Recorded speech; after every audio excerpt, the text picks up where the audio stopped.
Bonsoir, chers amis. Je suis, comme toujours, ravie de vous retrouver ce soir.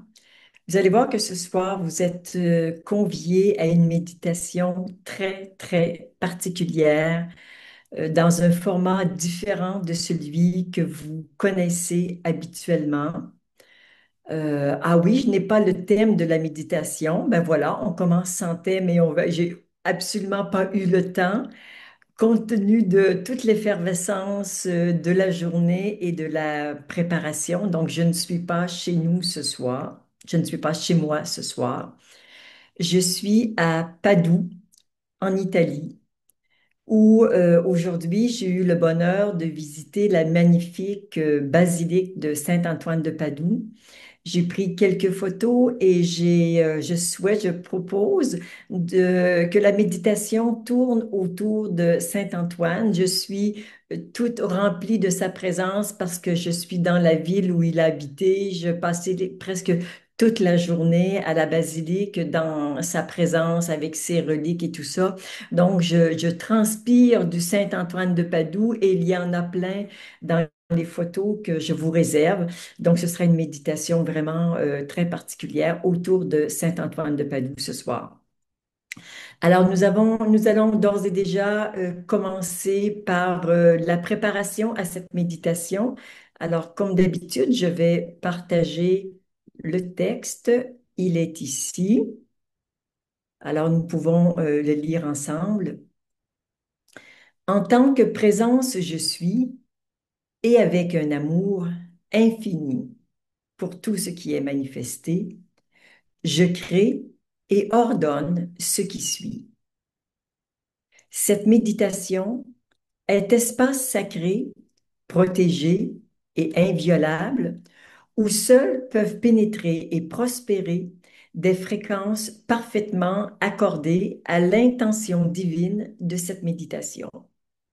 Son chant et ses voies vibratoires sont parfaitement libérés, alignés et protégés. Cette méditation révèle notre plus grand potentiel de transformation et de réalisation. Alors, nous allons porter notre attention sur le cœur sacré, laisser notre conscience œuvrer dans l'espace de notre cœur pour ouvrir ce cœur, pour le peut-être un peu le désencombrer.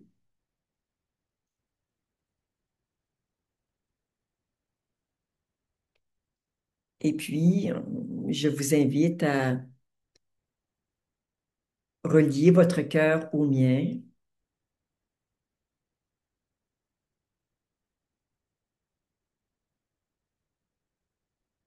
Un fil de lumière qui part de votre cœur jusqu'au mien et un autre qui part du mien jusqu'à votre cœur.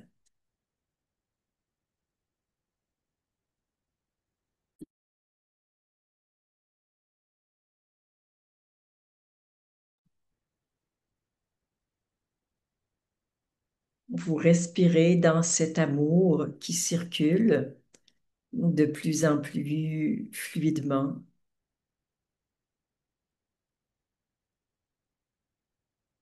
Et je vous invite à créer une bulle de lumière de 2 à 3 mètres de rayon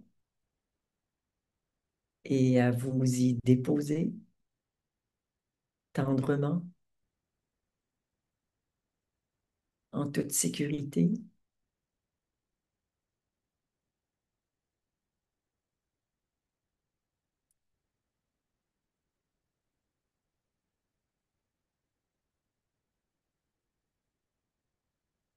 Ressentez ce que ça fait en vous.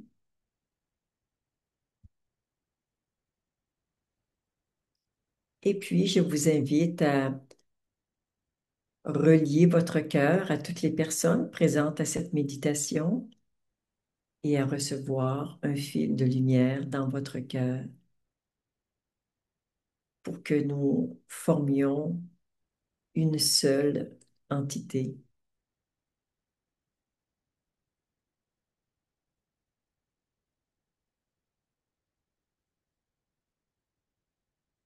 et vous pouvez respirer dans cette reliance,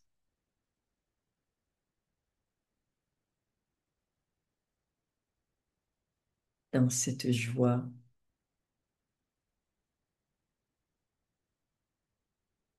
cette ouverture.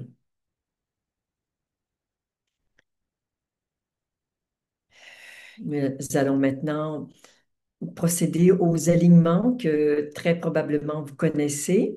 On commence comme d'habitude avec l'alignement vertical ensemble. Alignement vertical.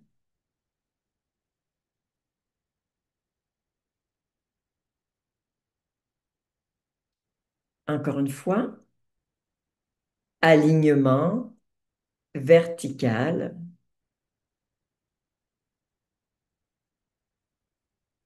Pour l'alignement horizontal, les mains vont se rejoindre au niveau du nombril ensemble. Alignement horizontal.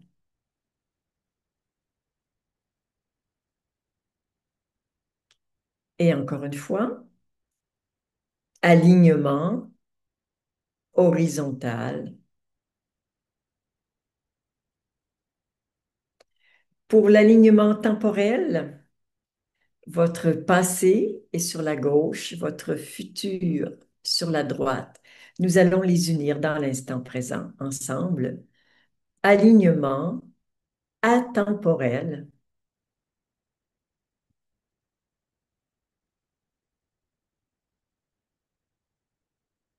Et encore une fois, alignement atemporel.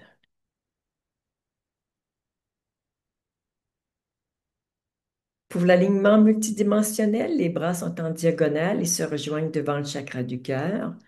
Ensemble, alignement multidimensionnel.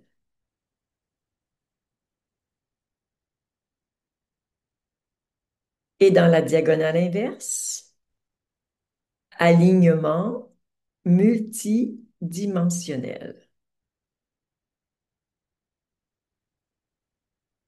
L'alignement à la source, on le fait une seule fois, les bras en forme de coupe, ensemble. Alignement à la source.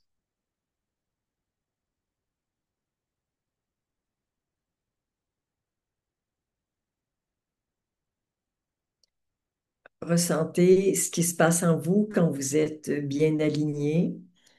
Probablement ressentez-vous davantage aussi votre enracinement. Plus on est aligné, plus on est enraciné, et plus on est enraciné, plus on est aligné. Voilà, l'un et l'autre s'influencent mutuellement.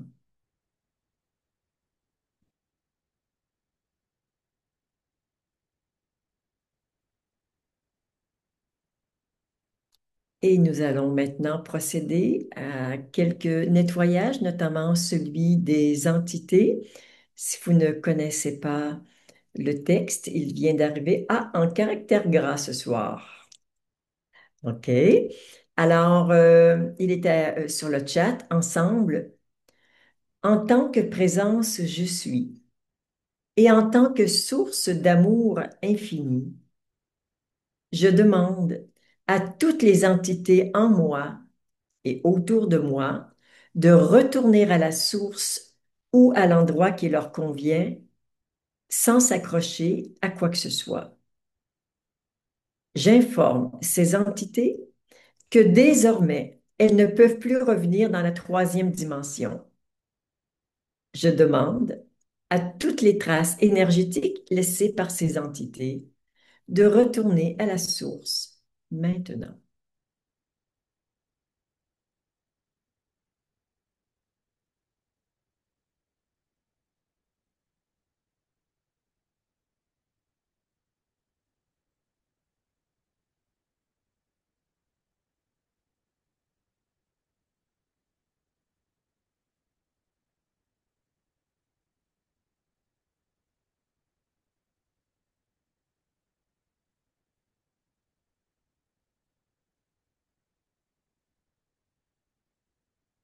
Et nous allons maintenant faire un passage pour nettoyer les énergies en basse vibration. Elles arrivent sur le chat ensemble.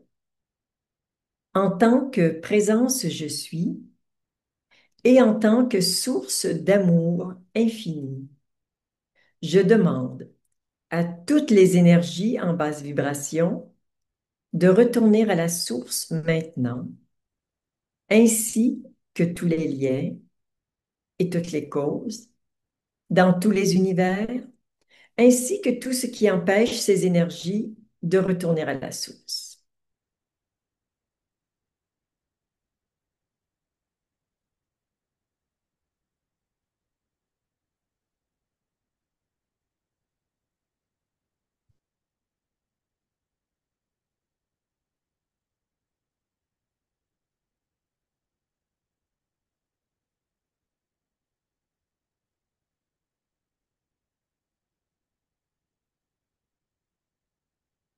Et pour le dernier nettoyage, nous allons dire, je demande à tout ce qui m'empêche d'incarner la présence divine, de retourner à la source.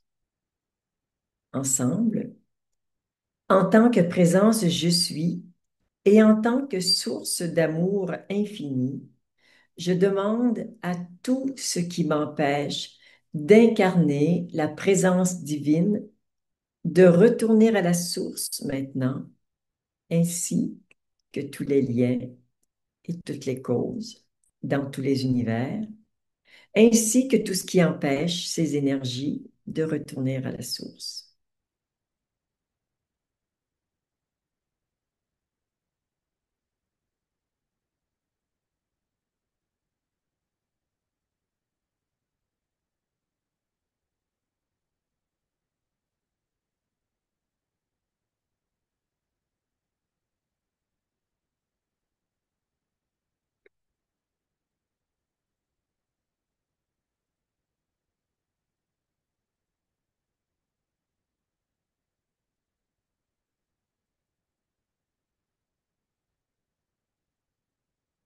Alors, je vous ai dit précédemment que la méditation de ce soir se fait au travers de la présence immense de Saint Antoine de Padoue, parce que je suis pour quelques jours à Padoue.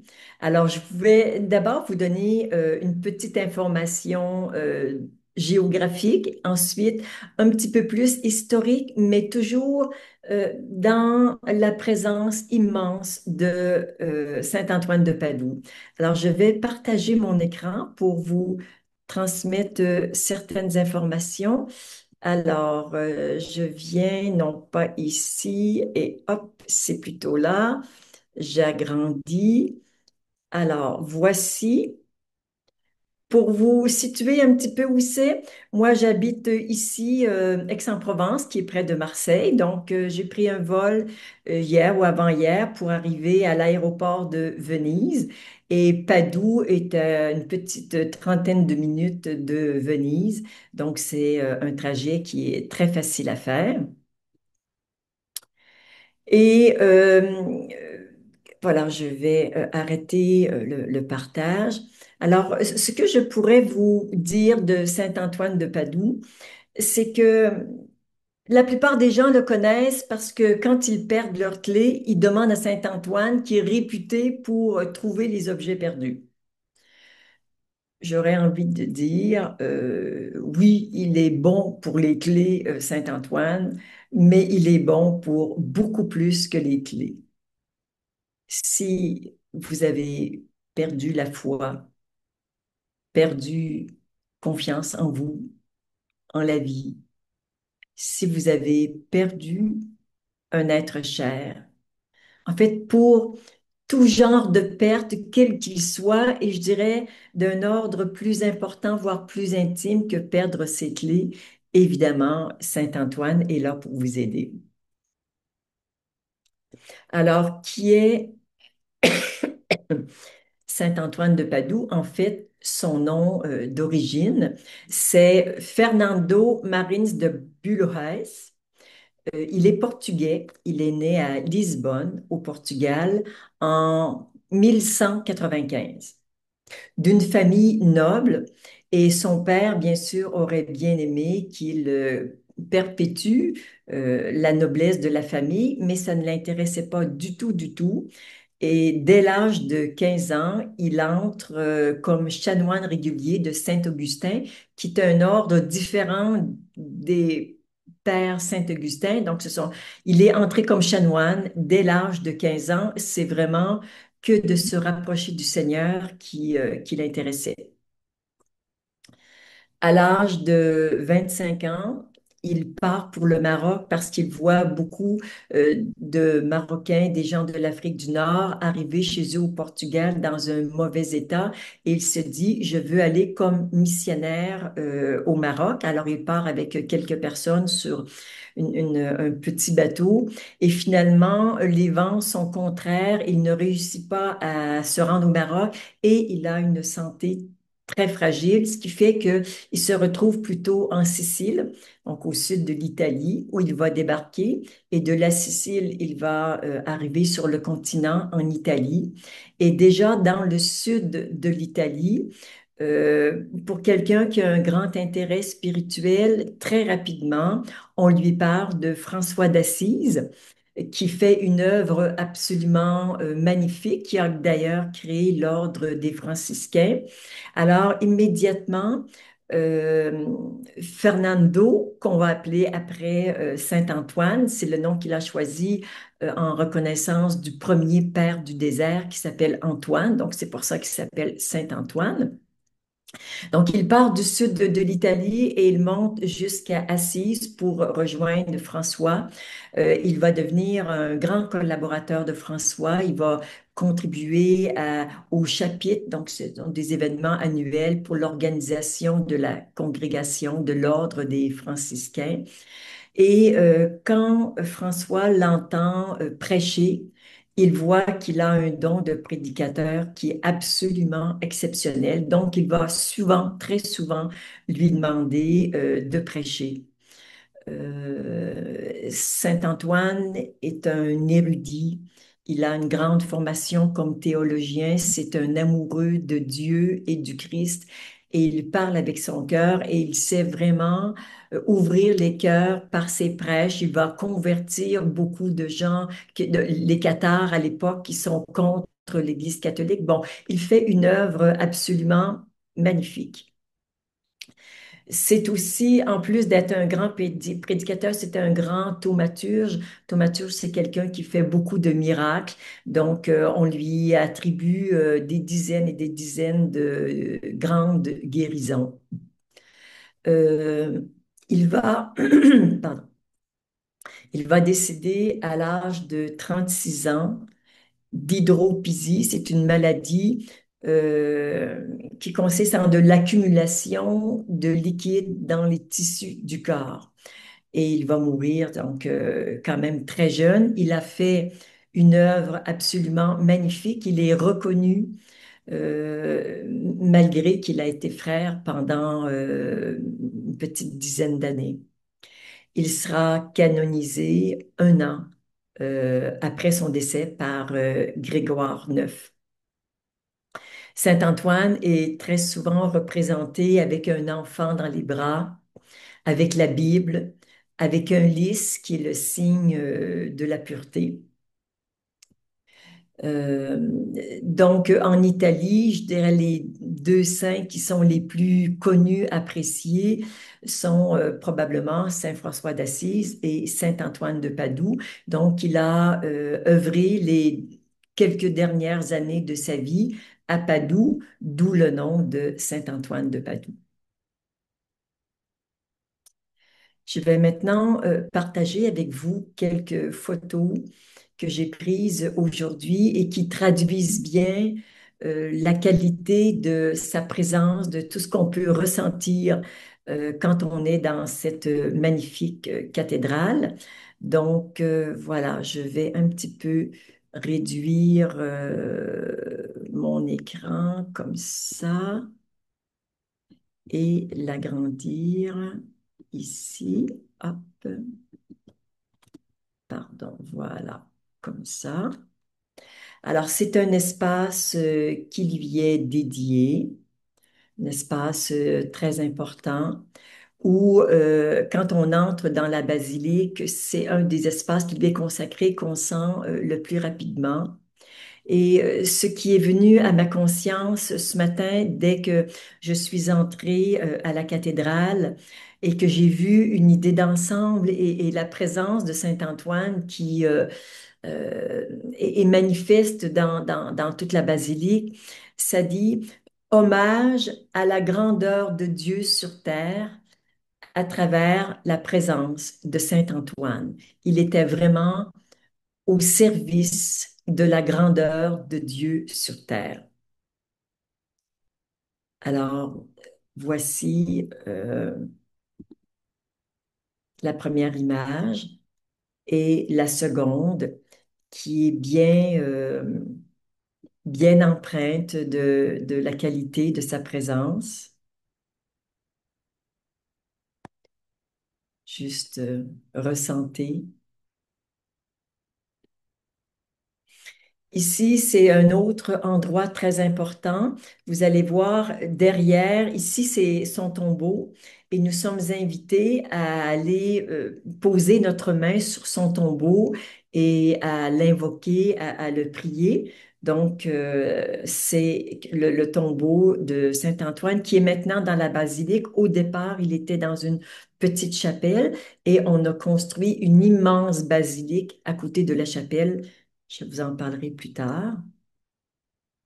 Alors, avec une vue juste un peu plus vaste de cette immense chapelle à l'intérieur de la basilique, qui a une vibration somptueuse.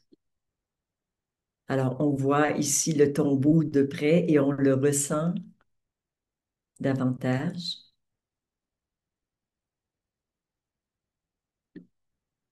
Et ça, c'est la pierre qui est derrière le tombeau. Cette personne, bon, je dois un petit peu ce n'est pas très important qu'elle soit là. Ce n'est pas quelqu'un que je connais, mais c'est parce qu'il y a toujours des gens, donc c'était difficile de leur ressentir. euh, Tout le monde fait ce qu'on leur dit de faire, c'est-à-dire mettre leurs mains sur cette pierre. Moi, je n'ai pas eu l'élan de mettre ma main, mais juste de poser ma main à 20 ou 30 centimètres, c'est largement suffisant. On n'a pas besoin de toucher la matière pour ressentir la puissance de l'énergie qui se dégage de son tombeau.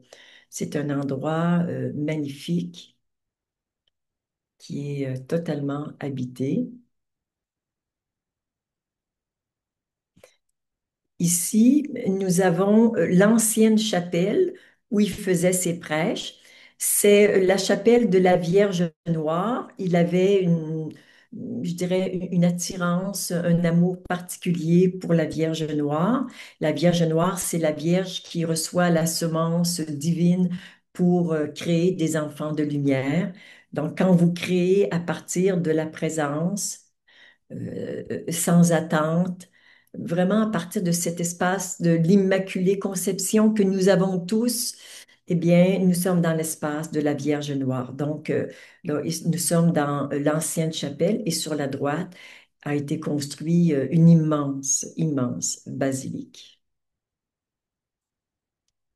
Alors, on arrive maintenant dans le reliquaire. Alors, ça, c'est une des reliques. Vous ne voyez probablement pas, mais en haut, nous avons la mâchoire de Saint-Antoine et un petit peu plus bas, un tissu qu'il a touché avec sa langue. Alors, bon, ce n'est pas très attrayant, mais c'est juste pour vous dire que tout ce qui appartient à Saint-Antoine a une vibration tout à fait remarquable.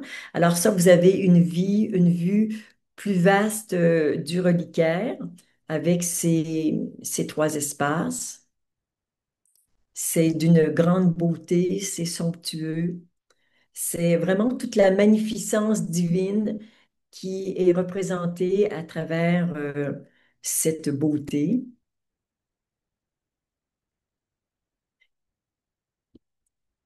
Et puis ici, nous avons une chasuble de couleur un peu orangée corail qu'il a portée à plusieurs reprises. Donc, elle date du début des années 1200.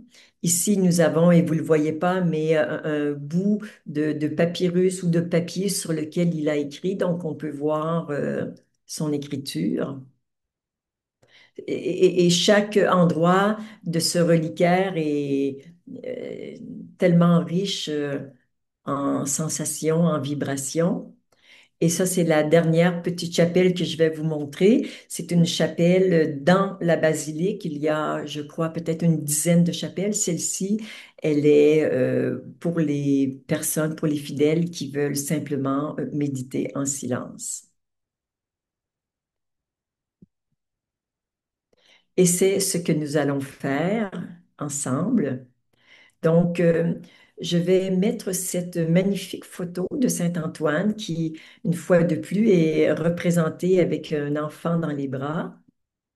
Et je vous invite maintenant à regarder peut-être une petite minute cette photo, mais surtout à avoir votre attention non pas sur la photo, mais sur vous et à vous relier de cœur à cœur avec Saint-Antoine.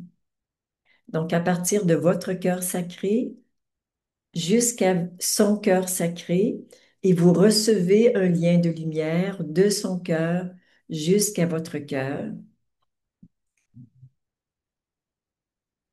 et vous laissez l'essence de sa présence divine couler en vous,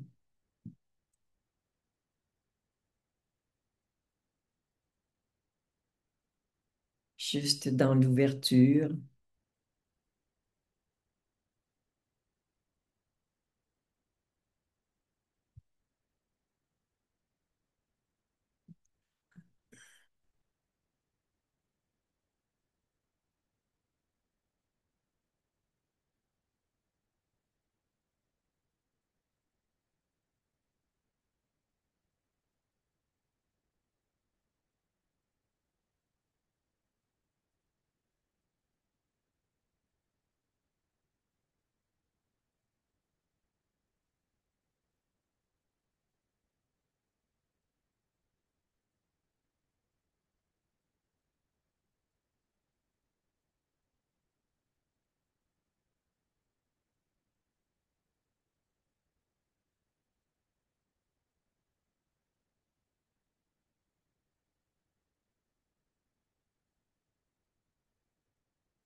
Soyez simplement présent à ce qui se passe en vous.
que notre cœur soit comme celui de Saint Antoine, aimant, pur, généreux.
Sa présence nous invite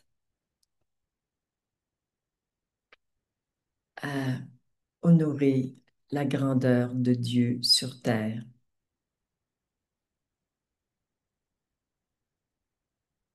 et à porter cette grandeur, à en témoigner.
Je vous remercie d'avoir accueilli en vous la divine présence de Saint Antoine, d'avoir laissé cette présence œuvrer en vous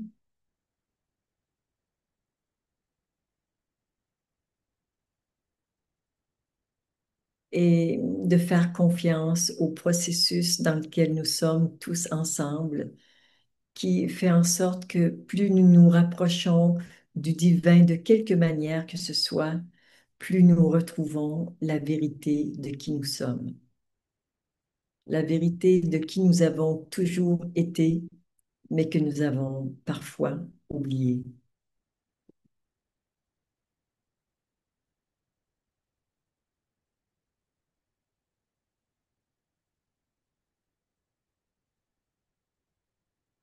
En parfaite gratitude pour la grâce du moment que nous avons partagé à chacun de vous. Namaste.